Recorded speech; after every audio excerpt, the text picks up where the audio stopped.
okay? What are you doing?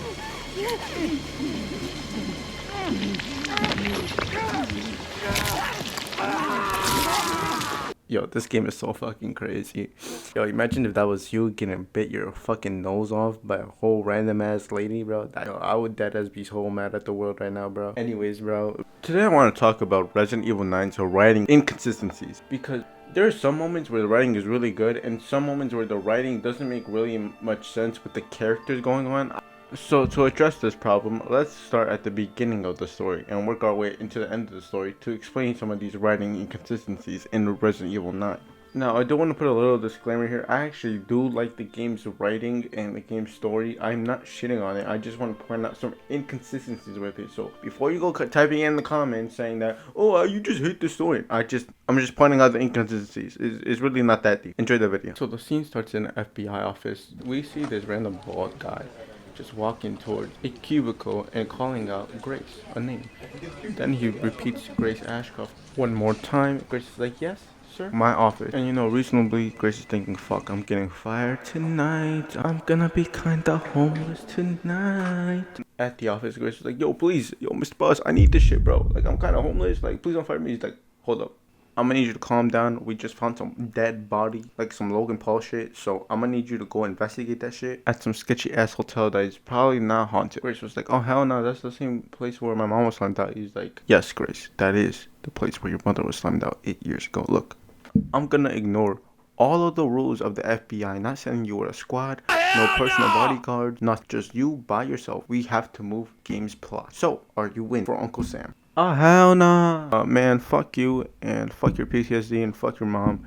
Your bitch ass is going, so prepare yourself. Which off rip is so confusing, because what you mean? You're gonna send an FBI analyst to a crime scene with no bodyguards or no agents that have combat experience? Because imagine one of these fucking bodies were a bioweapon. They would be cooked. The analysts would be cooked, and we would be dead, bro. Like, that shit makes no sense. I don't know why we couldn't get any backup. But after that, the game forces you to bring out the FBI folder and read a report just for an unfunny 6-7 joke. Yes, I'm not even joking when I say this. There's a 6-7 joke in the FBI folder. KY 67. 6-7. I'm sorry. In a flashback sequence, it's literally her and her mom, Alyssa, talking about her day after she comes back from work. Alyssa's a reporter. Now, of course, Grace is writing yaoi fanfiction in which Alyssa isn't really supportive, but that isn't why we're focusing on this flashback.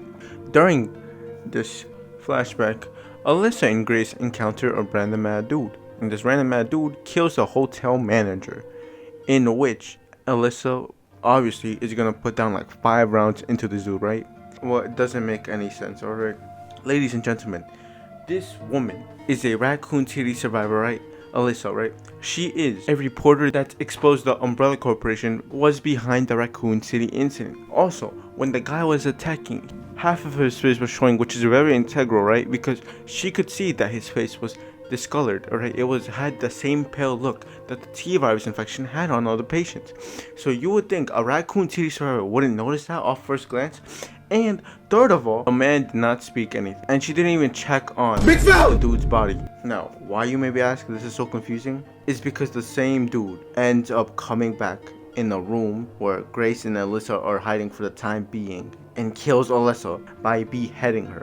Like, this shit makes no sense. They nerfed Alyssa to the ground, bro, when I'm talking about this shit, bro. Because she had a survival instincts of a fucking fart, bro. I'm not gonna lie, bro.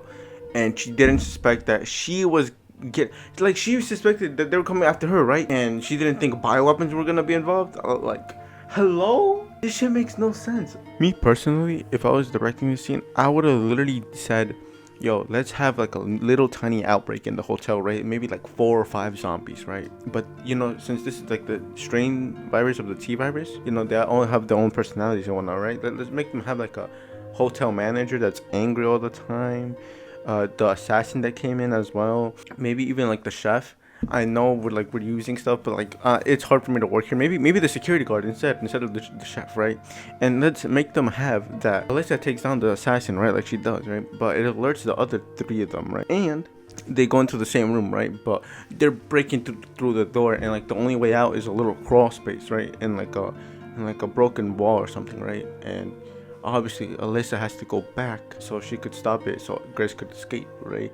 And Grace, they have the little moment as well, like they do here, right? Because I think it sets the tone better for like in the seasoned zombie killer, zombie apocalypse survivor, dying to these zombies, right? Because they have a new personality. I mean, she wouldn't be dying to a zombie just stabbing her in the back, you know what I mean? Like that shit just kind of feel weird to me. I know a lot of you guys might feel the same way. I don't know. It just feels weird, because like she killed a bunch of these zombies before, right? And she also killed like you also fight like a tyrant in the fucking Outbreak Files too in Raccoon City. So I don't know why she was dying to a freaking zombie with a knife. Like that shit makes no sense. So I feel like Grace also seeing her sacrifice herself and dying to these zombies, would be a nice little thing. And if you're wondering how we're gonna get rid of these zombies, random explosion, man. Like this is Resident Evil.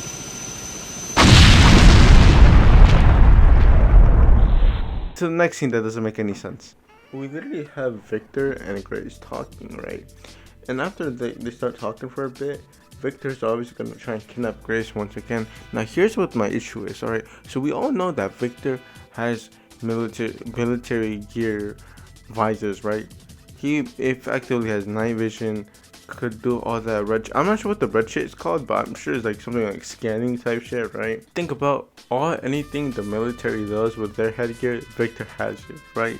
Or he's supposed to have it, right? So tell me why this motherfucker does not have thermal part of his headgear, bro. Because literally all Grace does to escape this dude in this one scene is literally hide behind a freaking wall. This shit really pissed me off, bro. You literally have a military gear visor and you don't have thermal. You could have literally turned off the lights if you did and fucking put a thermal visors and literally look through the room, and then you will see fucking Grace's whole figure just showing across from the little tiny wooden wall thing that she's hiding behind.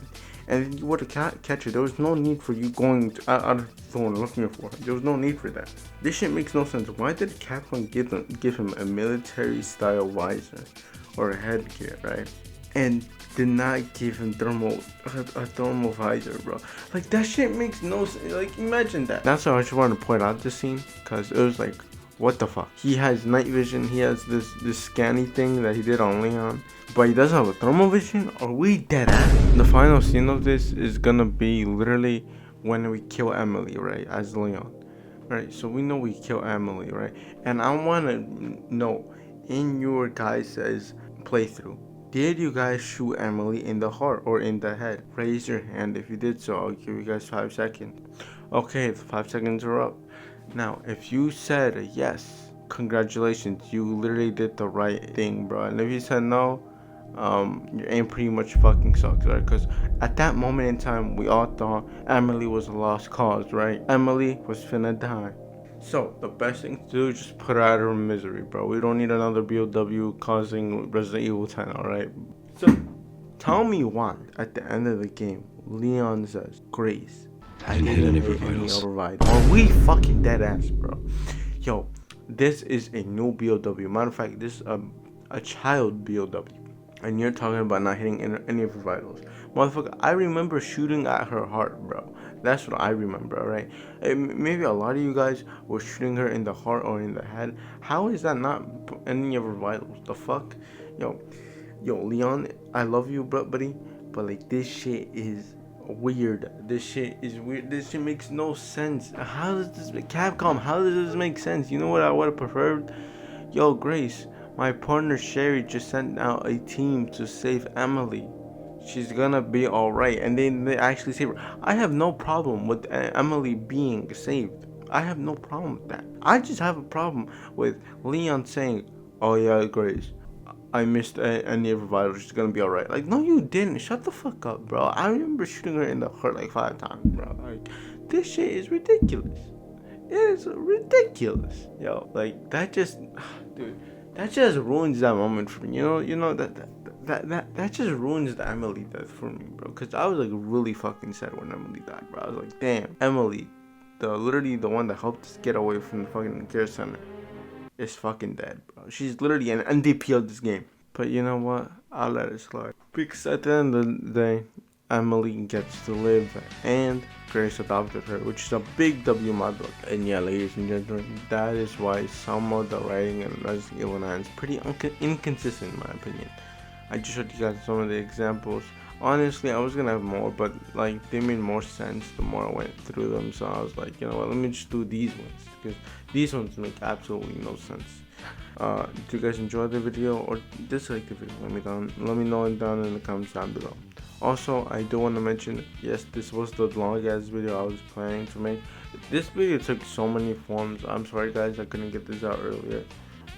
But yeah, hope you guys enjoyed the video, and I'll see you guys in the next one.